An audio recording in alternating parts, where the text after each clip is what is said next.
എല്ലാവർക്കും നമസ്കാരം. ഞാൻ സീമ ശ്രീലയം. ശാസ്ത്ര സാഹിത്യ രചന നടത്തുമ്പോൾ നമ്മൾ പൊതുവായി ശ്രദ്ധിക്കേണ്ട കാര്യങ്ങൾ എന്തൊക്കെയാണ്? ഇതിനെക്കുറിച്ചൊരു വർത്തമാനമായാലോ? നമുക്കറിയാം, അനന്തവിസ്മയങ്ങളുടെയും അറ്റമില്ലാത്ത പ്രതീക്ഷകളുടെയും വലിയൊരു ലോകം തന്നെയാണ് ശാസ്ത്ര സാങ്കേതിക വിദ്യകൾ തുറന്നിടുന്നത്. അതിപ്പോൾ കുഞ്ഞു കണങ്ങളുടെ സാങ്കേതിക വിദ്യയായ നാനോ ടെക്നോളജി ആയാലും, അതുപോലെ ജീവന്റെ വിസ്മയങ്ങൾ കൈപ്പിടിയിൽ ഒതുക്കുന്ന ബയോടെക്നോളജി, അതുപോലെ സിന്തറ്റിക് ബയോളജി തുടങ്ങിയ ശാസ്ത്ര മേഖലകളായാലും, ബഹിരാകാശ ഗവേഷണ രംഗമായാലും, അതുപോലെ ക്വാണ്ടം സാങ്കേതിക വിദ്യ ആയാലും, അതുപോലെ രസതന്ത്രത്തിന് ഹരിതമുഖം നൽകുന്ന ഗ്രീൻ കെമിസ്ട്രി ആയാലും, ഏത് രംഗം എടുത്തു കഴിഞ്ഞാലും ഏത് ശാസ്ത്ര കൽപ്പിത കഥകളെയും വെല്ലുന്ന തരത്തിലാണ് മുന്നേറ്റങ്ങൾ ഉണ്ടായിക്കൊണ്ടിരിക്കുന്നത്. എന്നാൽ ഈ കുതിച്ചുചാട്ടങ്ങളൊക്കെ തന്നെ ഭാവി തലമുറയായ വിദ്യാർത്ഥികളിലേക്കും അതുപോലെ സാമാന്യ ജനങ്ങളിലേക്കും യഥാസമയം എത്തിച്ചേരുന്നുണ്ടോ എന്നുള്ളത് സംശയമുണർത്തുന്ന കാര്യമാണ്. അപ്പോൾ ശാസ്ത്രത്തെ താഴെ തട്ടിലേക്ക് എത്തിക്കാൻ, പാൽപ്പായസം പോലെ ശാസ്ത്രം എല്ലാവർക്കും മധുരിക്കുന്നതായി മാറാൻ മികച്ച ശാസ്ത്ര രചനകൾ തന്നെയാണ് ഏറ്റവും അഭികാമ്യമായ മാർഗം.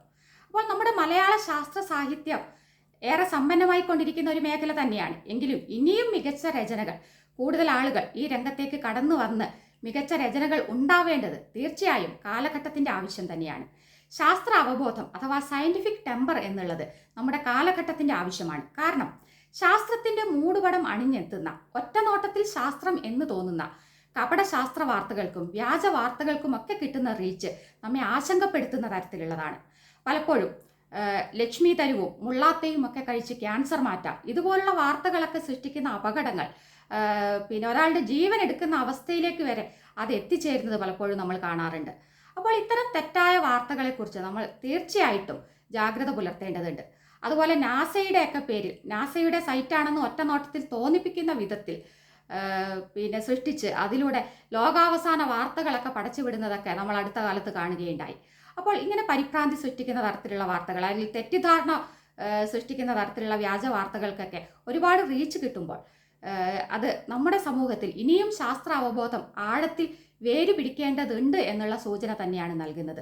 അപ്പോൾ വിദ്യാർത്ഥികളിലേക്കും സമൂഹത്തിലേക്കും ശാസ്ത്ര പ്രചാരണം നടത്താൻ ഒരു നല്ല മാർഗം തന്നെയാണ് സയൻസ് മാഗസിനുകൾ, ശാസ്ത്ര മാസികകൾ എന്നുള്ളത്.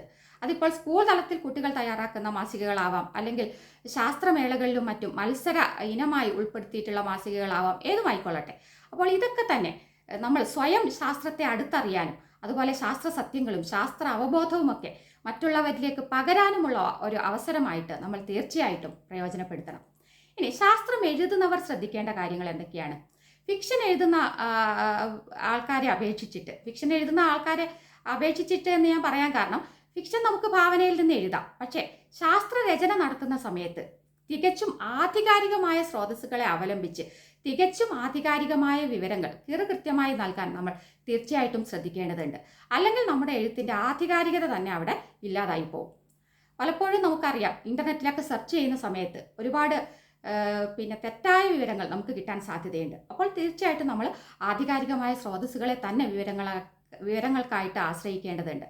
പിന്നെ എഴുതുമ്പോൾ ശ്രദ്ധിക്കേണ്ട കാര്യം, ശാസ്ത്ര സാഹിത്യത്തെ തന്നെ നമുക്ക് പലതായിട്ട് തരംതിരിക്കാം. കുട്ടികൾക്ക് വേണ്ടിയുള്ള ബാലശാസ്ത്ര സാഹിത്യമുണ്ട്, അതുപോലെ സാമാന്യ ജനങ്ങൾക്ക് വേണ്ടിയിട്ടുള്ള പോപ്പുലർ സയൻസ് ഉണ്ട്, അതുപോലെ ആഴത്തിലുള്ള വൈജ്ഞാനിക രചനകൾ, വൈജ്ഞാനിക ഗ്രന്ഥങ്ങളൊക്കെ ഉണ്ട്. അതുപോലെ സർവകലാശാല ഗവേഷണ വിഭാഗങ്ങളിൽ നിന്നൊക്കെ പുറത്തു വരുന്ന ഗവേഷണ റിപ്പോർട്ടുകളുണ്ട്. അതുപോലെ പരിസ്ഥിതി, സുസ്ഥിര വികസനം, കാലാവസ്ഥാ വ്യതിയാനം, ആരോഗ്യം, മലിനീകരണം, ഇങ്ങനെ നമുക്ക് ഏറെ പ്രാധാന്യം അർഹിക്കുന്ന മേഖലകളുമായി ബന്ധപ്പെട്ട് വരുന്ന ശാസ്ത്ര വാർത്തകളുണ്ട്. ഇങ്ങനെ പലതരത്തിൽ നമുക്ക് ശാസ്ത്രരചനകളെ തരംതിരിക്കാൻ സാധിക്കും. അപ്പോൾ കുട്ടികൾക്ക് വേണ്ടി എഴുതുമ്പോൾ, അല്ലെങ്കിൽ കുട്ടികൾക്ക് മനസ്സിലാവുന്ന വിധത്തിൽ, അല്ലെങ്കിൽ സാധാരണക്കാർക്ക് മനസ്സിലാവുന്ന വിധത്തിലൊക്കെ എഴുതുന്ന സമയത്ത് നമ്മൾ നിരവധി കാര്യങ്ങൾ ശ്രദ്ധിക്കേണ്ടതുണ്ട്. ഓരോ ഏജ് ഗ്രൂപ്പിനും അനുസരിച്ച് വേണം നമ്മൾ എന്തൊക്കെ രചനകളിൽ ഉൾപ്പെടുത്തണം, അല്ലെങ്കിൽ എന്തൊക്കെ ഒഴിവാക്കണം എന്ന് കൂടി നമ്മൾ തീരുമാനിച്ചിട്ട് വേണം ശാസ്ത്രരചന നടത്താൻ.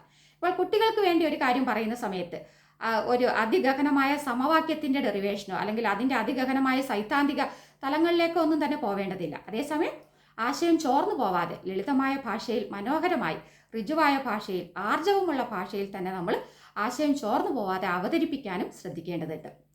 പലപ്പോഴും നമ്മുടെ മലയാള ശാസ്ത്ര സാഹിത്യ മേഖല നേരിടുന്ന ഒരു പ്രശ്നം എന്താണെന്ന് വെച്ചാൽ, മലയാള ഭാഷയിൽ നല്ല പാണ്ഡിത്യമുള്ള പലർക്കും ശാസ്ത്ര വിഷയങ്ങളിൽ വേണ്ടത്ര അവഗാഹം ഉണ്ടായിക്കൊള്ളണമെന്നില്ല.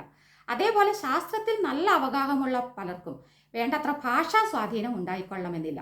അപ്പോൾ നമ്മൾ പലപ്പോഴും പറയാറുണ്ട്, സൗന്ദര്യ ആവിഷ്കാരമാണ് കല, അതേപോലെ സത്യാവിഷ്കാരമാണ് ശാസ്ത്രം.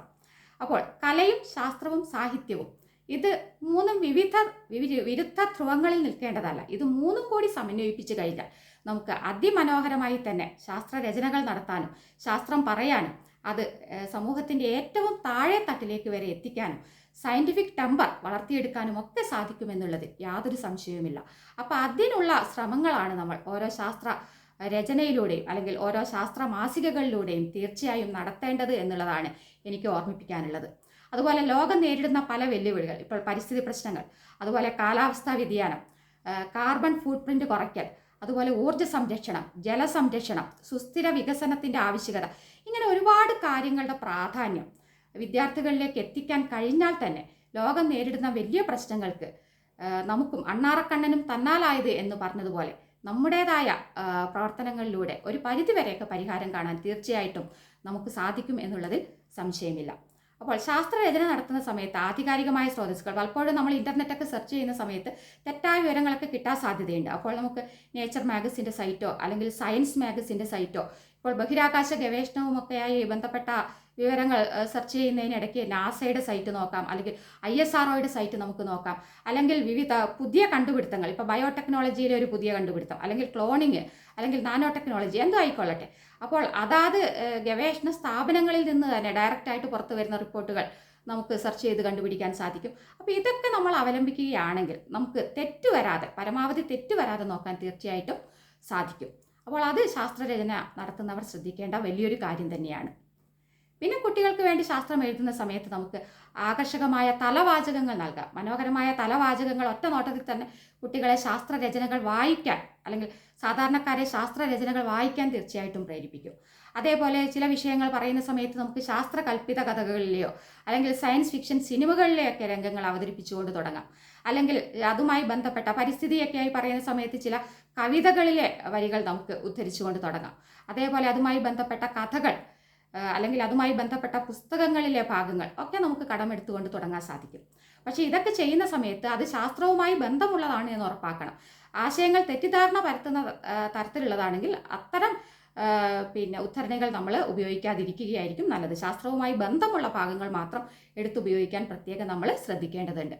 പിന്നെ ആഴത്തിലുള്ള ശാസ്ത്ര വായന ശാസ്ത്രരചനകൾ നടത്തുന്നവർക്ക് തീർച്ചയായിട്ടും അത്യാവശ്യമാണ്. അതുപോലെ ഓരോ രംഗത്തെയും പുതിയ കാര്യങ്ങൾ നമ്മൾ സൂക്ഷ്മമായി അറിഞ്ഞിരിക്കേണ്ടതും അത്യാവശ്യമാണ്. അല്ലെങ്കിൽ നമ്മൾ അപ്ഡേറ്റഡ് അല്ലാതെ ആയിപ്പോവും. പലപ്പോഴും ചില ലേഖനങ്ങളിലെങ്കിലും നമ്മൾ പല കണക്കുകളുമൊക്കെ നോക്കുന്ന സമയത്ത് അത് പണ്ടത്തെ ഏതോ മുൻ വർഷങ്ങളിലെ കണക്കുകളൊക്കെ പലപ്പോഴും എഴുതി കാണാറുണ്ട്. അത് നമ്മൾ അതുമായിട്ട് അപ്ഡേറ്റ് ചെയ്ത വിവരങ്ങൾ നോക്കാത്തതിൻ്റെ, ഒന്ന് ക്രോസ് ചെക്ക് ചെയ്യാത്തതിൻ്റെ പ്രശ്നമാണ്. അതുപോലെ നമ്മൾ മില്യൺ, ബില്യൺ എന്നൊക്കെ കണക്കുകളൊക്കെ പറയാറുണ്ടല്ലോ. അതൊക്കെ എത്രയാണ് എന്ന് കൺവേർട്ട് ചെയ്ത് എഴുതുന്ന സമയത്ത് കൃത്യമായിട്ട് എത്രയാണ് എന്ന് തെറ്റാതെ എഴുതാൻ തീർച്ചയായിട്ടും ശ്രദ്ധിക്കേണ്ടതുണ്ട്. പിന്നെ മലയാളത്തിൽ നമ്മൾ ശാസ്ത്രരചന നടത്തുന്ന സമയത്ത് ഇംഗ്ലീഷ് പദങ്ങളുടെ തത്സമമായ മലയാള പദങ്ങൾ നമുക്ക് തീർച്ചയായിട്ടും അറിഞ്ഞിരിക്കണം.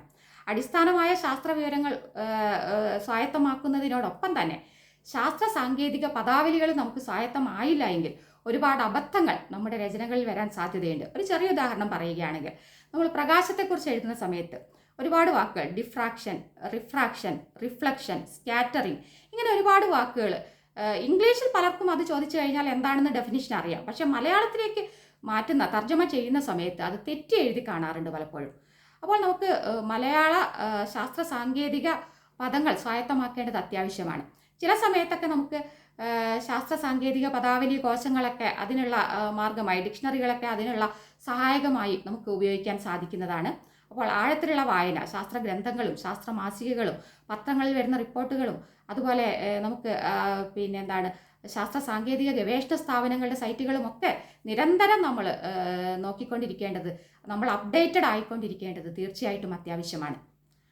അപ്പോൾ നമുക്കറിയാം മലയാളത്തിൽ തന്നെ ഒരുപാട് ശാസ്ത്ര മാസികകൾ, യുറീക്ക, ശാസ്ത്ര കേരളം അല്ലേ, അതേപോലെ ശാസ്ത്രഗതി, പിന്നെ കേരള ശാസ്ത്ര സാങ്കേതിക പരിസ്ഥിതി കൗൺസിലിൻ്റെ ശാസ്ത്ര എന്ന് പറയുന്നൊരു പ്രസിദ്ധീകരണം, പിന്നെ നമ്മുടെ വിദ്യാഭ്യാസ വകുപ്പിൻ്റെ ശാസ്ത്രരംഗം എന്നൊരു ത്രൈമാസിക ഇറങ്ങുന്നുണ്ട്. അതേപോലെ ബാലസാഹിത്യ ഇൻസ്റ്റിറ്റ്യൂട്ടിൻ്റെ തളിരിൽ ശാസ്ത്രലേഖനങ്ങൾ ധാരാളമായിട്ട് വരുന്നുണ്ട്. പിന്നെ എല്ലാ പത്രങ്ങളുടെയും വിദ്യാഭ്യാസ പേജുകൾ ശാസ്ത്ര വിഷയങ്ങൾക്കായിട്ട് ഇപ്പോൾ പേജുകൾ നൽകുന്നുണ്ട്. അപ്പോൾ അപ്പോൾ ഇതൊക്കെ തന്നെ നമുക്ക് ശാസ്ത്രത്തെ അടുത്തറിയാനുള്ള ഉപാധികളായിട്ട് പ്രയോജനപ്പെടുത്താം. പിന്നെ കുട്ടികൾക്കുള്ള രചനകൾക്ക് നമുക്ക് മാതൃകയായി അല്ലെങ്കിൽ നമുക്ക് നോക്കാൻ പറ്റുന്നത് പ്രൊഫസർ എസ് ശിവദാസിൻ്റെ രചനകൾ, അതുപോലെ നമ്മുടെ പാപ്പൂട്ടി മാഷിൻ്റെ രചനകളൊക്കെ നമുക്ക് പരിശോധിക്കാവുന്നതാണ്. അത് മാതൃകയാക്കി എടുക്കാവുന്നതാണ്. അതുപോലെ പോപ്പുലർ സയൻസ് എഴുതുന്ന സമയത്ത് doctor CG Ramachandran Nair sir, അതുപോലെ ആഴത്തിലുള്ള ശാസ്ത്ര സാഹിത്യം എഴുതുന്ന സമയത്ത് ഡോക്ടർ ബാബു ജോസഫ് സാറിൻ്റെയും ഒക്കെ കൃതികൾ നമുക്ക് ഒരു മാതൃകയായിട്ട് എടുക്കാം. അപ്പോൾ ഇതൊക്കെ നമ്മൾ മാതൃകയായിട്ട് എടുക്കുന്നതോടൊപ്പം തന്നെ നമ്മുടേതായ ഒരു ശൈലി വികസിപ്പിച്ചെടുക്കുക എന്നുള്ളത് തീർച്ചയായിട്ടും പ്രധാനമാണ്. ഏതൊക്കെ ചട്ടക്കൂടിലാണ് ഇവരൊക്കെ എഴുതിയിരിക്കുന്നത് എന്ന് നോക്കി മനസ്സിലാക്കുക. അതിനനുസരിച്ച് നമ്മുടെ പുതിയ ആശയങ്ങൾ കൂടി വികസിപ്പിച്ചെടുക്കേണ്ടത് തീർച്ചയായിട്ടും അത്യാവശ്യമാണ്. നമ്മുടേതായ ഒരു ശൈലിയിൽ നമ്മുടേതായ വാക്കുകളിലൂടെ ശാസ്ത്ര പ്രചാരകരായി മാറാൻ ഓരോരുത്തർക്കും കഴിയട്ടെ എന്ന് ഞാൻ ആശംസിക്കുകയാണ്. മനോഹരമായ ശാസ്ത്ര മാസികകൾ തയ്യാറാക്കാൻ എല്ലാവർക്കും കഴിയട്ടെ. അതിലൂടെ ശാസ്ത്ര അവബോധമുള്ള ഒരു തലമുറയായി വളരുന്നതിനോടൊപ്പം സമൂഹത്തിൽ ശാസ്ത്ര സത്യങ്ങൾ എത്തിക്കാനും ശാസ്ത്ര അവബോധം വളർത്താനും അന്ധവിശ്വാസങ്ങളെ തുടച്ചു നീക്കാനും തെറ്റായ ധാരണകളെ തുടച്ചു നീക്കാനും ചൂഷണങ്ങളിൽ നിന്ന് മോചനം നേടാനും ഒക്കെ നമുക്ക് സാധിക്കേണ്ടതുണ്ട്. ശാസ്ത്രം നമ്മുടെ രക്ഷാ കവചം തന്നെയാണ് എന്നുള്ള ധാരണ എല്ലാവരിലും ഉണ്ടാവേണ്ടത് അത്യാവശ്യമാണ്. കോവിഡ് സമയത്തൊക്കെ അത് നമുക്ക് ബോധ്യമായ കാര്യമാണ്. ശാസ്ത്രമാണ് നമ്മുടെ രക്ഷാ കവചം എന്നുള്ളത് നമുക്ക് ബോധ്യപ്പെട്ട കാര്യമാണ്. അപ്പോൾ ശാസ്ത്ര അവബോധമുള്ള ഒരു തലമുറയ്ക്ക് നമ്മുടെ നാടിനെ മുന്നോട്ട് കൊണ്ടുപോകാൻ സാധിക്കുകയുള്ളൂ. അപ്പോൾ ശാസ്ത്ര പ്രചാരകർ, നമ്മുടെ ഭരണഘടന തന്നെ അനുശാസിക്കുന്നത് പോലെ ശാസ്ത്ര അവബോധം സമൂഹത്തിൽ വളർത്താൻ നമുക്കെല്ലാവർക്കും സാധിക്കട്ടെ എന്ന് ആശംസിച്ചുകൊണ്ട് ഞാൻ എൻ്റെ വാക്കുകൾ നിർത്തുകയാണ്. നന്ദി, നമസ്കാരം.